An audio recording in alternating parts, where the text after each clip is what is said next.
Olá, eu sou o Carlos Xavier, este aqui é o Theo de Datas e nós estamos chegando ao final do estudo da primeira carta de Pedro. Vamos estudar o capítulo 5. Depois disso, o meu plano é ainda estudar com você os três capítulos da segunda carta, estudar a segunda carta de Pedro, e aí sim, depois disso, postar um conteúdo de introdução às duas cartas de Pedro. Então nós vamos fazer isso na sequência, em paralelo também com o estudo dos Salmos, com essas duas playlists aí. Até vou mudar a playlist de 1 Pedro para Cartas de Pedro. Estamos aí com essas duas playlists em andamento na temática, no eixo de estudos bíblicos aqui no Theo de Datas. Cartas de Pedro agora e os estudos nos Salmos. Mas vamos nos encaminhar então para o final da primeira carta de Pedro.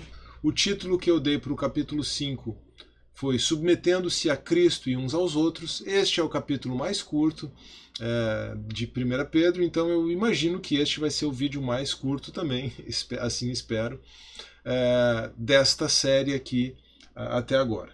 Tá bom? Vamos passar para o esboço do capítulo 5. Um esboço aqui em 5 pontos, e esses 5 pontos vão aparecer também no texto que nós vamos ler logo na sequência. 1. Orientação aos presbíteros, versos 1 a 4. 2. Orientação aos jovens, versos 5. 3. A humildade diante de Deus e o triunfo sobre o inimigo, versos 6 a 9. 4. Doxologia final, versos 10 e 11. 5. Saudações finais, versos 12 a 14. Antes de fazermos a leitura do texto, o versículo que eu destaco como o versículo-chave deste capítulo é o 6. Portanto, humilhem-se debaixo da poderosa mão de Deus, para que ele os exalte no tempo devido. Lembre que isso tem a ver com a perseguição que vem, o sofrimento que vem, a humilhação que vem com a perseguição, mas Pedro está dizendo, humilhe-se, sofra, sujeite-se à humilhação e você mesmo se humilhe internamente antes de qualquer coisa, de dentro para fora, e o Senhor vai te exaltar. O Senhor vai exaltar você. Mesmo que você padeça sobre essa terra, mesmo que você seja morto, você será exaltado juntamente com Cristo. E mortificando a nossa carne, já numa temática mais conectada com Romanos 6, por exemplo, ou com a carta aos Romanos, mortificando a nossa carne, nós somos exaltados espiritualmente juntamente com Jesus. Obviamente, esse sentido também está implicado no verso 6 aqui do capítulo 5 da primeira carta de Pedro. Vamos à leitura do texto, então. 1. Orientação aos presbíteros. Agora Pedro se dirige à liderança da igreja nesse contexto, novamente, de perseguição. E veja que interessante a forma como ele faz isso. Portanto, apelo para os presbíteros que há entre vocês, e o faço na qualidade de presbítero como eles, e testemunha dos sofrimentos de Cristo, como alguém que participará da glória a ser revelada. Pastoreiem o rebanho de Deus que está aos seus cuidados. Ecos aqui do capítulo 21 do Evangelho de João, claramente sim. Pastoreiem o rebanho de Deus que está aos seus cuidados. Olhem por ele, não por obrigação, mas de livre vontade, como Deus quer. Não façam isso por ganância, mas com o desejo de servir. Não hajam como dominadores dos que foram confiados a vocês, mas como exemplos para o rebanho. Quando se manifestar o Supremo Pastor, vocês receberão a imperecível coroa da glória. 2. Orientação aos jovens. Da mesma forma, jovens, sujeitem-se aos mais velhos. Sejam todos humildes uns para com os outros, porque Deus se opõe aos orgulhosos, mas concede graça aos humildes. Provérbios 3, 34.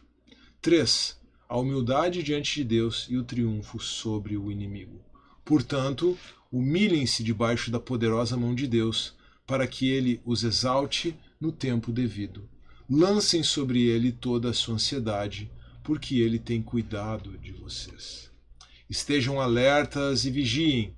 O diabo, o inimigo de vocês, anda ao redor como um leão, rugindo e procurando a quem possa devorar.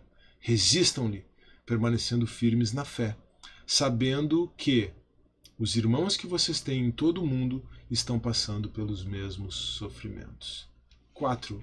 Doxologia final. O Deus de toda graça, que os chamou para a sua glória eterna em Cristo Jesus, depois de terem sofrido por pouco tempo, os restaurará, os confirmará, os fortalecerá e os porá sobre firmes alicerces. A ele seja o poder para todo o sempre. Amém. 5. Saudações finais.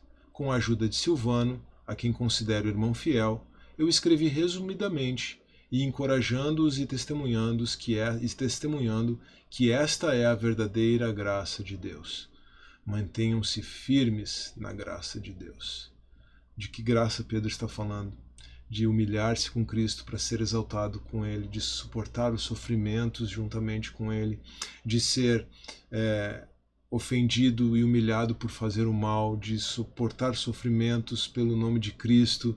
É dessa graça que ele está falando. Veja que, inclusive, Pedro nomeia isso de graça ao longo da carta e ele retoma isso como conclusão, orientando os irmãos a permanecerem firmes nessa graça para que Deus os firme e os fortaleça no futuro, pela sua própria graça.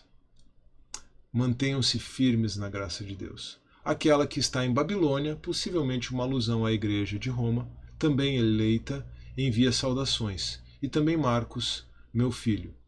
Saúdem uns aos outros com beijo de santo amor. Paz a todos vocês que estão em Cristo. Se Babilônia aqui é uma possível alusão a Roma, Marcos possivelmente é o autor do Evangelho que leva esse nome, o autor do Evangelho de Marcos. João Marcos, sobrinho de Barnabé e companheiro de viagem, pelo menos da primeira viagem missionária, da segunda viagem missionária, né? Da segunda viagem missionária de Paulo, e depois houve aquela separação. Agora, será que eu estou confundindo em qual das viagens foi? Não importa. Mas Paulo, sobrinho de Barnabé, que teria primeiro acompanhado Pedro, depois acompanhado Paulo, depois acompanhado Barnabé, se reconciliado com Paulo, e aí então Marcos teria escrito o seu evangelho como as memórias do próprio apóstolo Pedro. Há também essa clara compreensão na tradição da igreja sobre a autoria do evangelho e a origem do conteúdo do evangelho de Marcos. Verso 14, saúdem uns aos outros com beijo de santo amor, paz a todos vocês que estão em Cristo. Talvez eu já tenha lido, peço desculpas pela repetição se eu já tinha feito isso. Agora eu apresento uma breve reflexão sobre 1 Pedro, capítulo 5, peço que você me acompanhe. A carta se encerra com foco na humildade. Jesus, o Filho de Deus, se humilhou para nos salvar. A forma de caminharmos com Ele é seguindo seus passos, humilhando-nos na presença de Deus, para que Ele mesmo nos exalte, assim como o Senhor foi exaltado. A humildade é a chave para o exercício da verdadeira liderança cristã, por isso que Pedro escreve aos presbíteros. Assim como é o que possibilita a verdadeira sujeição a qualquer liderança, seja sujeição à liderança de Deus, seja sujeição à liderança de homens. É a humildade também que garante a vitória sobre o adversário espiritual. E se as circunstâncias adversas nos causam ansiedade, Pedro nos lembra de lançarmos sobre Cristo aquilo que ele mesmo já carregou sobre si. O foco vai se ajustando à medida que a carta se encaminha para o final. Na doxologia de encerramento, vemos o Cristo, o Messias, que foi humilhado como um homem, exaltado como Deus. E somos levados a nos ver nele, após o nosso próprio sofrimento, aperfeiçoados, firmados, fortalecidos e fundamentados. Sofremos com ele para, juntamente com ele, sermos exaltados. Eu agradeço a sua atenção. Eu espero que esse estudo tenha sido tanto instrutivo quanto edificante. Eu vou pedir para você lembrar de conferir o podcast do Teodidatas e o meu perfil no Instagram, na descrição do vídeo no YouTube. E também, é claro, se esse conteúdo foi instrutivo e edificante para você, vou pedir para que você repercuta isso deixando seu like no vídeo, se inscrevendo no canal caso você ainda não seja inscrito, deixando seu comentário e compartilhando esse conteúdo com outras pessoas para abençoar essas pessoas e para abençoar o canal aqui, o Teodidatas também. Um grande abraço, que Deus abençoe você e até a próxima.